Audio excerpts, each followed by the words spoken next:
Thank you very much, ladies and gentlemen, for listening. I am now going to answer any questions. I am on the social stream. There was one comment 16 minutes ago saying, "I've never heard the point of view of someone who is not from a religious background. This is good."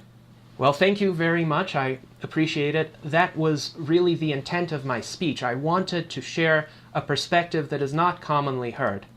So I'm very pleased that you were able to benefit from that. Now, there's another comment. Each of us has a natural defense system to protect our worldview. Enlightenment helps overcome this problem.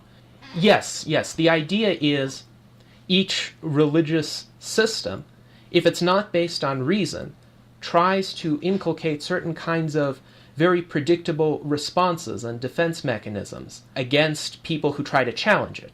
So, for example, with the Christian religion, if one doesn't believe that one requires that religion to be moral, then one can essentially abandon it with greater ease by saying, well, I'm still a good person, I can behave morally by thinking something else, by using my reason, by relying on evidence, by relying on my experiences and the implications I can draw from them. And if people believe that, it's easier to abandon religion, which is why I think these kinds of defenses arose over the course of the millennia during which these religions were in existence. Another question, do you think you would have been very different if you were brought up religious? Well, that's an interesting question because I actually remember having discussions like this with my father during my childhood, where essentially he told me that if your parents had been different, if you had been brought up in a religious household, you probably would have been just as susceptible to these kinds of ideas as the religious are, and you might have turned out very differently. So I do think that, especially for a child who is very impressionable, who doesn't yet have a lot of life experience to go by, who doesn't yet have a lot of training in the use of reason, it's easy for that child to be indoctrinated. All of us are born with pretty similar intellectual abilities, in my view. There may be some variation, but generally, we're pretty weak intellectually as children. We have to depend on our parents, not just for our physical sustenance, but also for instruction. Parents serve as role models for behavior. Parents also communicate certain insights to us. And children, especially prior to the age of 5, are very vulnerable to that. And so my plea for parents is not to stop instructing their children, because that's impossible. That would also be a disservice to children. Rather, it's to keep the options of those children open, and to keep the instruction at a level that's geared to that child's intellectual capacity and ability to critically analyze information. I'm not saying either that children should have no opinions on religion or no positions on religion until they're legal adults. I think most children are quite capable of rationally analyzing the subject when they're about 12 or 13, or even younger in some cases. But they need to be treated in this kind of open, tolerant fashion so that they can go out and explore these ideas for themselves. I don't have any children, but if I were to have children, I would not impose my beliefs on them. I would not require them to be atheists. I would not prohibit them from learning about different religions. I would be interested in talking to them about it. I would be interested in perhaps pointing out some literature that might be useful. But I would always keep myself as a guide and mentor, not as an indoctrinator. All right, so a question has come up. How do you feel about the Amish tradition of Rumspringa, where they allow young people to leave temporarily? I think it's a good safety valve for the Amish society. Now, I'm a libertarian. I think people who are adults ought to pursue whatever peaceful, non-coercive ways of life they wish. So the Amish, they reject technology in ways I would never reject it, because I'm a technophile. I love technology. But if they want to do that, it needs to be a fully voluntary choice. So it's good that for a time period they let their children actually make an informed decision. On the one hand, they have their Amish upbringing. On the other hand, they can go out into the world, and at least my understanding is they're pretty free to try to get to know the outside world for what it is. And then they go back and make a decision. Now, another perspective on this, of course, could be that their decision is somewhat constrained in the sense that they've known this Amish community for their first 18 years. And now they are encountering this world that's completely foreign to them. And in their Amish community, which they had known for 18 years, they have all their family, they have all their friends, they have everything that they've been taught. But on the other hand, I do like the attitude that the Amish have of actually making that choice explicit and making that choice open. I don't know to what extent they actually communicate with people who choose to leave, but I think an even better option would be not to break contact with a person who joins the outside world, but to allow still for visits, to allow for free and open communication of ideas, so that even the people who are back in the Amish community could at least have that information to evaluate for themselves. Information is very liberating. That's why the internet has been such a powerful catalyst for many people abandoning religion and discovering reason. Another commenter says, "No questions, I just wanted to let you know that I really appreciate your presentation." Excellent, thank you. You're welcome. I really appreciate you being here and listening to this presentation, and I hope that I've given a lot of people something to think about. Another question, what can we do to get the atheist message to children via moral means? We can't knock on their doors. And that's true.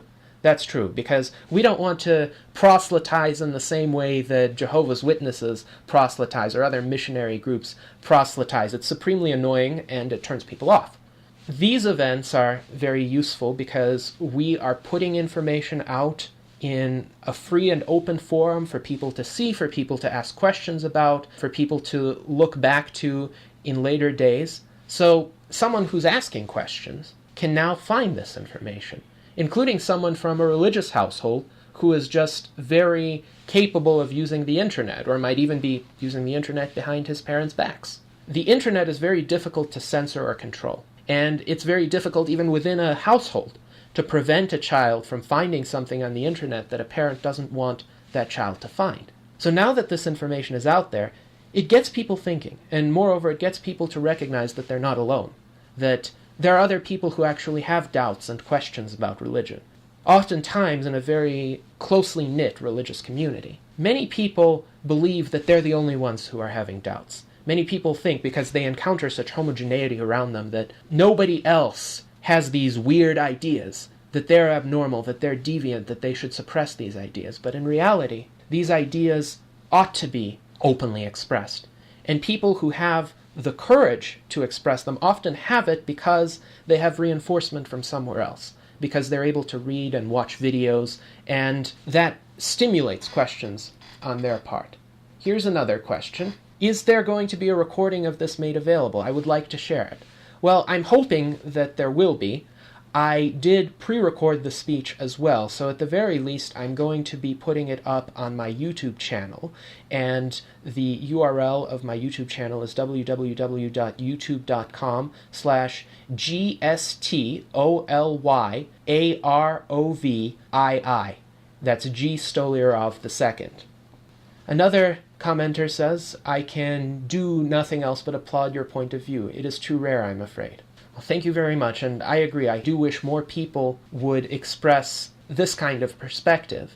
I think a lot of the time we do hear a lot from atheists who used to be religious and decided not to be because they've had a lot of doubts, and they decided instead to pursue a more independent course in life, and that's very admirable. But it's also, I think, the frequent position by which people come to atheism in the United States, because a lot of families in this country are traditionally religious. This may change over time, especially as the non-religious people of today, of whom there are more and more, come to have children and raise children in non-religious households, similar perhaps to the way in which I was raised. So maybe we'll hear from more people like that. I do think it's very important for atheists of all backgrounds to speak out, so that we're not so much perceived as the other, as this monstrous, unfathomable, perhaps subhuman entity about whom not much is known, but who can be demonized precisely for that reason. It's the same way, I think, with gay rights, because a lot of people actually start to appreciate individuals who are homosexual because they have friends who are. And when their friends disclose that to them, all of a sudden, it's like a revelation. I've known this person all along, and this person is a good person, a decent person, he's just like I am, and yet he makes some different choices in his life, and that's okay, because I can still be friends with that person, I can still respect that person. I have another question. What do you think about putting more logic coursework in schools to counteract things like hereditary religion? I think that's a great idea, and I think in terms of even public schools are kind of a messy situation because they're funded by taxpayers. So a lot of people can say, if they have objections to a particular teaching, that they don't want their tax money to pay for that, and I respect that. However, logic is universal and it's objective. And the teaching of formal logic, for instance, symbolic logic, mathematical logic, is definitely something that enhances critical thinking, and it enhances the ability of individuals to function in all areas of life. So I would completely support having logic classes in both public and private schools. I would encourage that probably through a kind of grassroots bottom-up means, so people deciding in their own communities to have those classes in their schools, or individual teachers coming up with those ideas, or students coming up with suggestions for those classes to be put in. But I really think just as people learn geometry in 7th or 8th grade in the United States, and they can do an elementary geometric proof, well, that's an application of logic. But perhaps the fact that they're using logic is not teased out as well as it should be. So a more explicit logic training would definitely be a good idea. Have another question.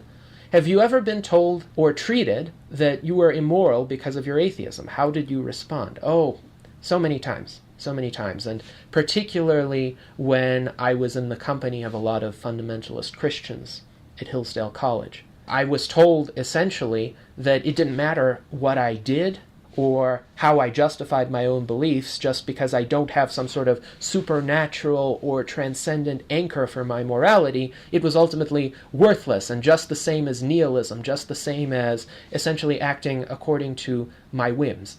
My response to this is very sophisticated, but ultimately it is this. We live in the same reality, and we are physical, biological beings that have certain objective preconditions to our survival. And if we're not alive, if we can't pursue our survival, or if we don't succeed in it, there's no point to morality, because if you're dead, the question, what should you do, what is the best course of action you could take, doesn't apply. It doesn't make any sense anymore. So the fundamental principle of morality should be to preserve the preconditions for moral behavior, which is being alive, which is how I arrive at life as the foundation for all morality. And it's not just my own life, it's every individual's life, because every individual shares certain fundamental characteristics with every other individual. We are all biological, rational, conscious, volitional entities, and we all have very similar preconditions for our survival. So if I apply this principle that life is the greatest good to me, but I don't apply it to anyone else, then I would be acting in a completely arbitrary fashion. In order for a morality to be valid and to be consistent, it has to be universalizable. So this is how I respond in an entirely secular, objective, rational manner. And once you accept the premise that life is good, and your life is good, and everyone else's life is good, and you need to work to your utmost to preserve that, all of the other implications of moral behavior follow. And indeed some implications that are not commonly recognized, like transhumanism and indefinite human life extension. I have another comment. Atheist parties is what we need to get the word out. No preaching, just having fun. That's a good idea. I think we need to employ all the peaceful means that are at our disposal, and this is one of them. Speaking, writing, partying, building a community, all of those are good methods of reinforcing the use of reason and respect for all individuals. That, I think, is the lesson of this. If we don't want children to be indoctrinated, we need for children to have options. And likewise, we need to give options to anyone who might be interested in our ideas to discover us by a means that is pleasant to them, by a means that is inspiring and edifying, and, for some people, fun. There is one more question. Have you ever read any religious texts? Do you think that knowledge of them is helpful in reasoning with, and I suppose the conclusion of that is reasoning with theists? I have. I have read fairly detailed excerpts from the Bible and some from the Torah and Quran when I was in Hillsdale College. That was actually part of the education in the Western Heritage, the mandatory coursework in English literature and history. So I have read quite a bit. I think in many cases, I know more about the intricacies of Christian doctrine than do most Christians, especially most fundamentalist Christians. Sometimes I've been able to communicate that to them, but it seems that I have not been able to undo years and decades of indoctrination for most of them. And I think the reason why is most dogmatic Christians don't actually read the Bible except for selective passages which they use to justify their beliefs. And so when you comment on something else, some other aspect of Christian belief, they might actually think you're arguing from a different denomination, or they might not believe you. They might dismiss you out of hand because their priest or their pastor told them something different, or their family wouldn't tolerate them unless they stuck to their very narrow and very particular interpretation of the Bible rather than some sort of broader, more ecumenical interpretation. And one more question. Whom do you consider a bigger foe to life extension, Christians or Malthusians? That's a tough one. That's a tough one, because it seems to me their influence is roughly equivalent in today's society. The Christians, of course, have more influence on the right. The Malthusians have more influence on the left. And the United States right now is in a kind of condition, I would say, of a powder keg. It's polarized between two roughly equal political blocs. And within those blocks, unfortunately, I think there has been an infestation of very bad ideas on both sides. Fundamentalist Christianity on the right, and this kind of Malthusian fear of overpopulation on the left. I think perhaps the threat shifts with the power dynamic of the day. During the George W. Bush administration, I think the fundamentalist Christians were a greater threat. On the President's Council on Bioethics sat some very renowned and I think very wrong-headed people like Leon Kass. So that was, I think, a big threat. They, of course, put a halt to a lot of meaningful stem cell research for a while. Now, however, it may be that the Malthusians are again gaining the upper hand. The Environmental Protection Agency is really trying to crack down hard on industry and the use of certain types of energy. I support very open-ended and permissive use of energy because I think that fuels discovery, and that enables us to power the scientific infrastructure that we need to get to that stage of breakthroughs in human life extension. Maybe if a Republican gets elected the next time around, the conservative Christians will again pose the greater threat to indefinite human life extension. So another comment says, I'm asking our control if you can run into this hour because you are doing so well. Well, thank you very much. I'd be happy to stay around if there are any more questions. And if there are not, then I will conclude whenever the questions run out. I will say that it seems to me that the Malthusians and the conservative Christians have a lot more in common than is typically thought.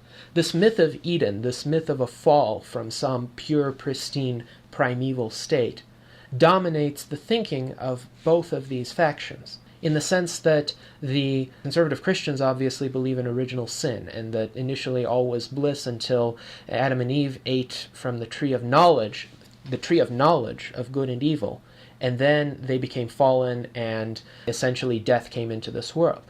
The Malthusians believe that the Eden was the Paleolithic era of hunter-gatherer tribes that were relatively small, that didn't intrude upon the Earth's resources too much, even though actually they led to considerable extinctions of various species. So it is kind of a myth on both sides. Antiquity was brutal, and prehistory was brutal. For 99% of the human species, we didn't have any discernible progress from one generation to another. Only recently has life become good, and that has become good because of technology and the Enlightenment, reason, and the scientific method. And another commenter responds, basically they're both misanthropic. Yes, I think there is a hatred in both of these movements for what I think are the best characteristics of man, the drive for discovery, for innovation, for creativity, for trying to fathom the world and its natural laws. Here's another question. What about the parties as a way of visibility? That's mainly how we know about other cultures, their public celebrations. I think it's a good way, as I've said, and I think giving the parties a particular flavor might be very helpful. Let me give you a historical parallel. During the 18th century Enlightenment, there was a common practice, especially in aristocratic circles in France, but also a bit in England, Germany, the German states back then, and Russia, of holding salons, which were actually just discussion sessions where renowned philosophers, mathematicians, statesmen would come together under the same roof. They would enjoy tea and coffee. Coffee was a big innovation during the 18th century. And they would talk about ideas. They would talk about the books they've read. They would exchange witty remarks. And it was a great way for the ideas to spread. And I would love to see a revival of the Enlightenment salons in our age. Another question, what are some of your favorite atheist groups and organizations? Well, there are quite a few of them. I think one of them that does good is the Freedom from Religion Foundation, because it challenges some abuses of the separation between church and state. So, for instance, if a municipality sponsors a religious display using taxpayer dollars, this organization will come in and it will file a lawsuit or issue some sort of counter-demonstration in order to show that it's not acceptable. Another group that I like, it's not so much atheistic as a group that promotes free speech, is the Foundation for Individual Rights in Education, which protects unpopular expression on college campuses, both religious and non-religious. Unfortunately, on college campuses, there's a lot of political correctness these days, and there are explicit speech codes in many schools which prohibit the articulation of certain ideas that might offend anyone. And so when a professor or a student articulates these ideas, sometimes the university might punish them considerably, and this organization provides free legal help. Another group that I like, again, not so much atheistic, but more generally secular and supportive of civil liberties, is the American Civil Liberties Union. The American Civil Liberties Union, I think, is very misunderstood and maligned in our society. It's an organization that doesn't really have a particular political slant. It will defend anyone's rights of free speech, and in practice, it has defended a lot of atheists and agnostics against harassment and threats and political persecutions. Another comment, my daughter wants to know if you've ever succeeded in changing the mind of a theist. That's an interesting question. I believe that I've been able to plant certain seeds of doubt in a few people that later on sprouted into full-fledged skepticism of religion. But to be very clear, these people were some of the more initially open-minded to begin with. And they had also, I think, started hatching some doubts on their own. I had a few friends in college like that, with whom I spent considerable amounts of time. I would invite them over to my apartment. We would have discussions for a few hours at a time. And at the same time, they were also immersed in a milieu where there was a lot of this fundamentalist Christian slant also.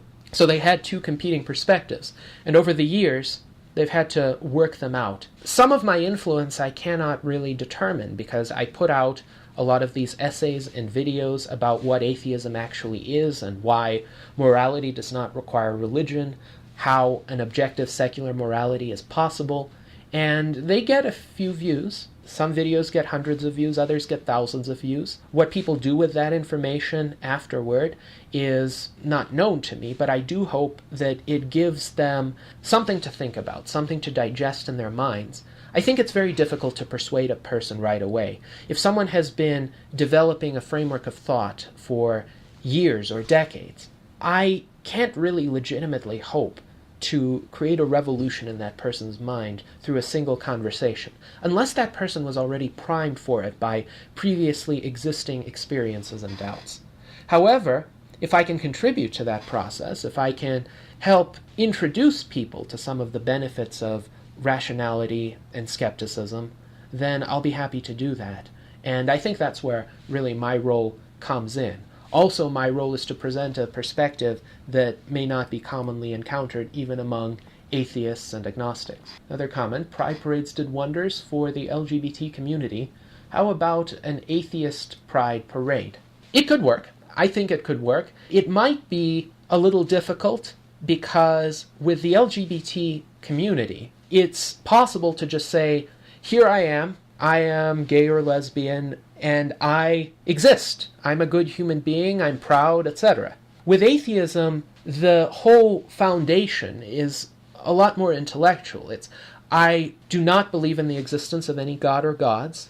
Here are my reasons. Unless we have very big signs at the parades, it might be difficult to communicate those reasons. We could, of course, have speakers. Maybe a cyber rally is better for that purpose, too, because the environment is a little calmer. You can hear the speakers a little better. You can interact more directly.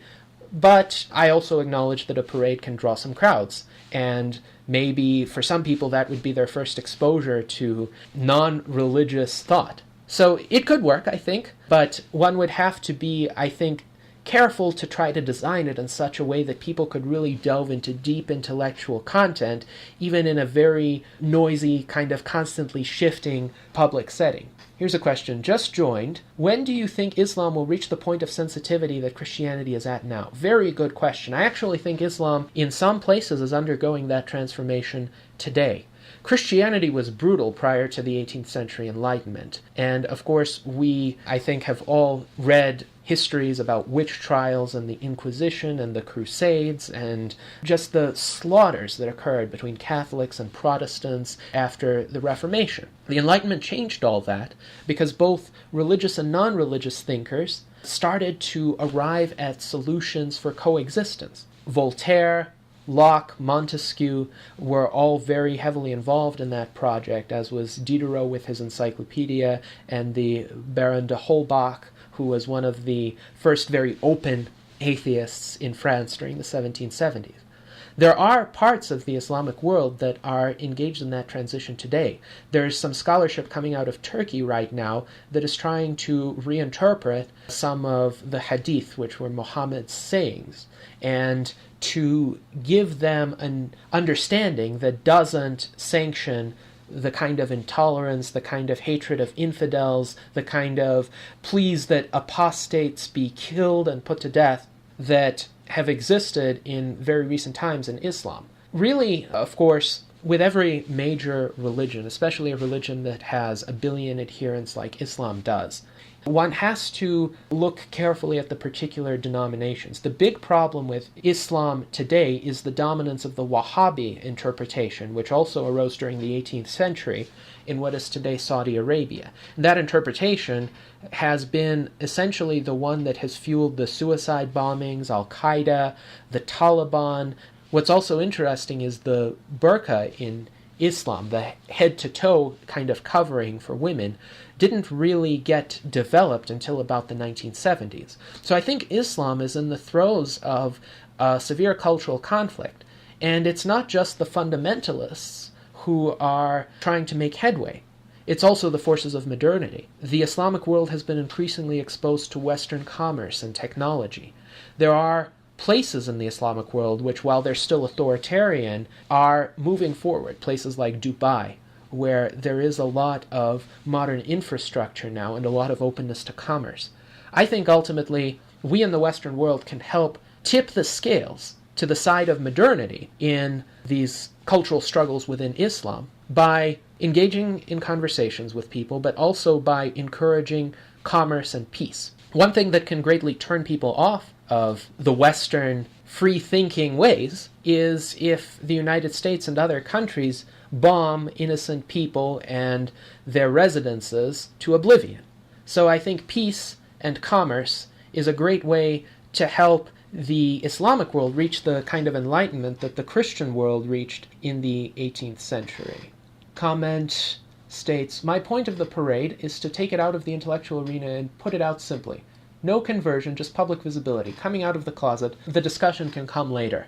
So I think the intent there is just to have people see that there are a lot of other atheists out there, that they're not afraid or in the closet anymore, and maybe encourage people to express their doubts more openly as well. I think that's an admirable intention. Here's another question. Do you think that the theist grasp is tightening on modern society? Are theists too scared to let go of their beliefs? Well, as a common expression goes, it's always darkest before the dawn. I think statistically, non-religious individuals are on the rise.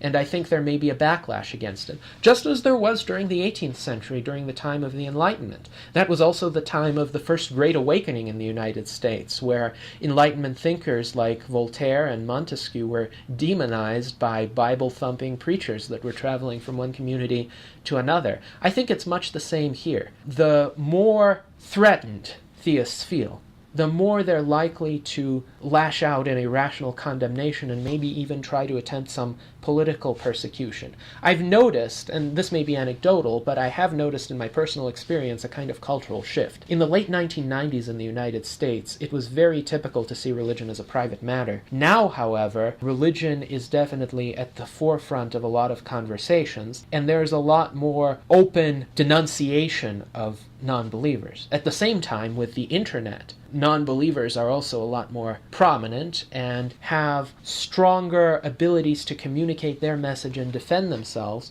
and not just be the other who keeps getting slandered and misunderstood. Here's another question. What pressure can be applied to the government to change the program to give religion free property taxes? Well, I don't believe that religion should receive favorable tax treatment myself. My solution to this, because I'm a libertarian, would be to get rid of all property taxes. And I understand that would be politically very difficult. But for me, property taxes are some of the worst kinds of taxes because they get applied to a person irrespective of what that person does. Just by owning some piece of property, you get taxed. Whereas for other kinds of taxes, like income taxes, well, you have to go out and earn an income. The money you already have won't get taken away from you. Or a sales tax, you have to go out and buy something, and if you decide to save your money, it won't get taken away from you. Let's see. Here's another question. Are you saying you support neoliberalism and global consumerism? Well, that really depends on what you mean by neoliberalism. It's the same as the term globalization, which I think has multiple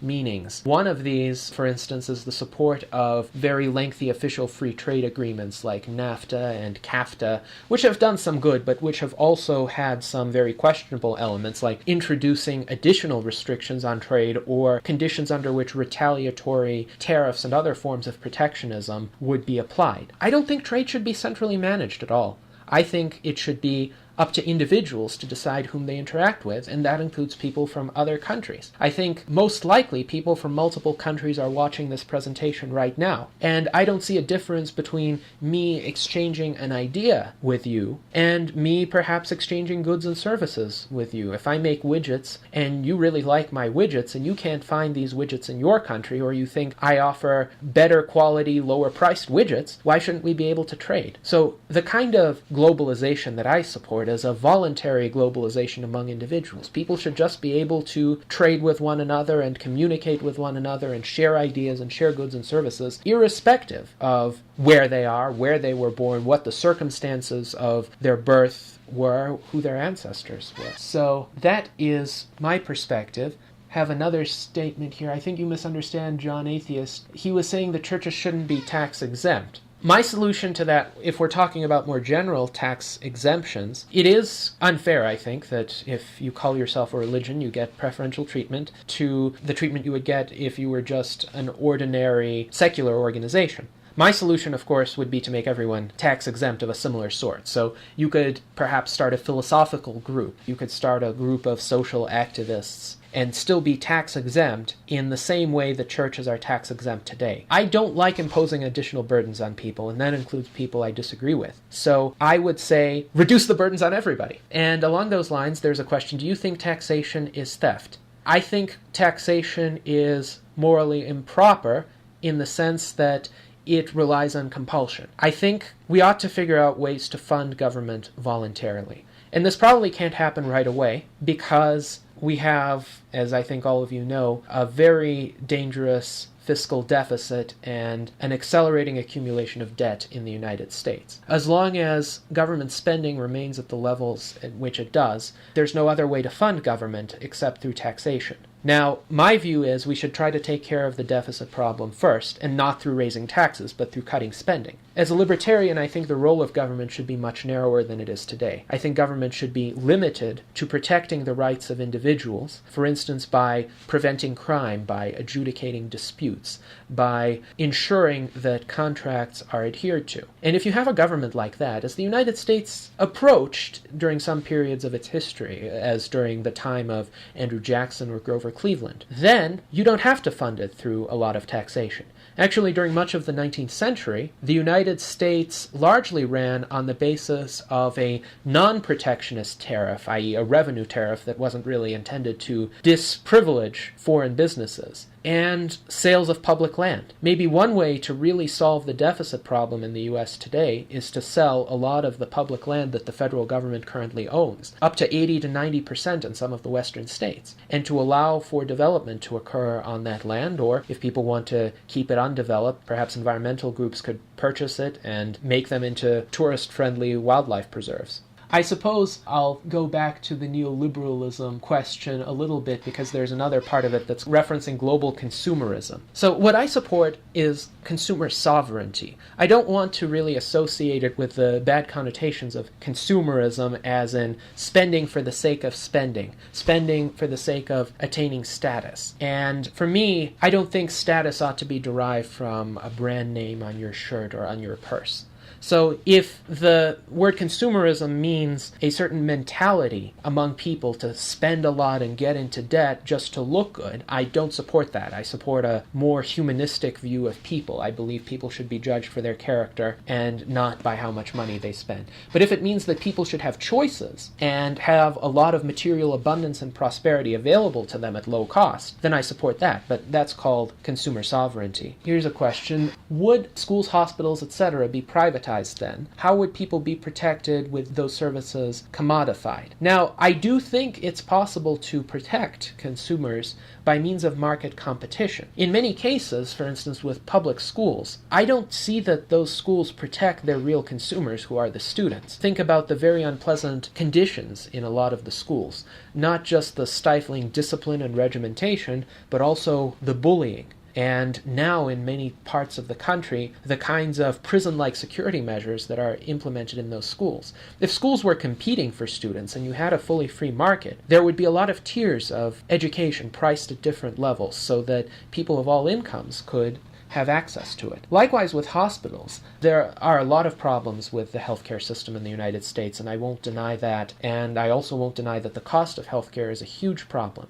But I think this may be a discussion for another time, but there was a chain of events set in motion by federal government policy dating all the way back to the early 20th century and then a bit to World War II, which actually brought this about. One problem is medical licensing protectionism. The American Medical Association saying that no person may practice medicine of a certain kind in this country unless they receive very expensive and in some cases cost-prohibitive training. That's why we have a shortage of physicians. Maybe a private certification system would address that better. Likewise, if there weren't so many restrictions on development through zoning codes, eminent domain legislation, land that's off limits for environmental purposes, maybe more hospitals would be built. Certainly there's a lot of pent-up consumer demand for these services right now. People want medical care. People want it to be less expensive.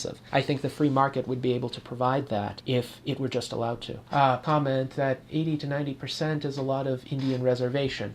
Sometimes it is, and I don't support touching the Indian reservations. I think people ought to have their autonomy, and if that's the case, I don't know that it is 80 to 90% of land in all states. Another comment, we're getting off topic, libertarianism is tangential to atheism. Another commenter says, I mention it because many atheists seem to be neoliberal. Well, I do think that libertarianism and atheism have some commonalities. And I think I will leave the subject by saying that there are certain patterns of thinking that are similar, at least in my view, in the sense that we don't rely on a higher authority to tell us what the truth is. And, for instance, from my view of individual rights, I don't believe that individual rights come from fiat. They don't come from God, but they also don't come from government. They come from, if you want to use that phrase, the objective nature of human beings. And that nature can be discovered by reason, by science, by empirical observation. And that nature justifies individual rights because we're rational, thinking, volitional beings who require that sort of freedom of action in order to survive and flourish. And historically, if we haven't gotten it, there has been a lot of totalitarian horror associated with extensive regimentation. So that's where I'll leave the subject of libertarianism and atheism. Here's a question, very interesting. Thanks. Do you think that government is sort of a substitute for God, or both are for parents? Psychologically, perhaps. A lot of people, of course, rely on parents when they're children, but maybe they don't fully grow up. Maybe they're not fully comfortable with evaluating everything solely through their own minds and making their own autonomous decisions, so they try to have something as a crutch to lean on, whether it be the big omnipotent parent in the sky or the big bureaucratic parent in Washington, D.C., or whatever the national capital of one's country happens to be. I do think there is that sort of psychological effect, and it also seems to me that in countries where reason wasn't culturally prevalent, such as in Russia at the turn of the last century, people were a lot more susceptible to worshiping government as a kind of god. This is why the Soviet Union, especially during the days of Lenin and Stalin, very much resembled a religious cult. It's also why in North Korea, from the time of Kim Il-sung to today, there has been a cult of leader worship. The communist ideology does not permit for explicit religiosity, so they have this ersatz religiosity where the leader becomes God. And that's just as damaging as theistic kinds of religion. A lot of theists claim that atheists are responsible for all these horrendous massacres in the Soviet Union and Maoist China. The more ignorant ones of them actually lump in Hitler with that, even though Hitler was quite religious himself. They lump in Pol Pot, even though Pol Pot was a Buddhist. But with Stalin and Mao, one could say they were atheists when they were in power. However, their atheism wasn't responsible for their atrocities. What was responsible was the fact that they created a cult of worship of the Communist Party and of the leader, which had many parallels to religious indoctrination. You weren't allowed to question it. There were very explicit punishments for questioning it. The leaders were believed to have superhuman powers and were able to accomplish feats just through their own fiat. And, of course, every aspect of the lives of people in those societies was permeated by this kind of indoctrination. You couldn't write a work of music during the Stalinist Soviet Union without it being ideological or critiqued in an ideological fashion. Many great composers, Prokofiev, Shostakovich, Khachaturian, were persecuted by the Soviet government and threatened even with their very lives for some of the work that they wrote, which was construed to have some Western bourgeois elements or avant-garde elements that Stalin didn't like. And they had to essentially recant and start writing in a different style in order to protect themselves. That's how totalistic these kinds of thought systems can be. And it doesn't really matter whether you call the thing you worship a god or a government. I think the deleterious effects can be just as great.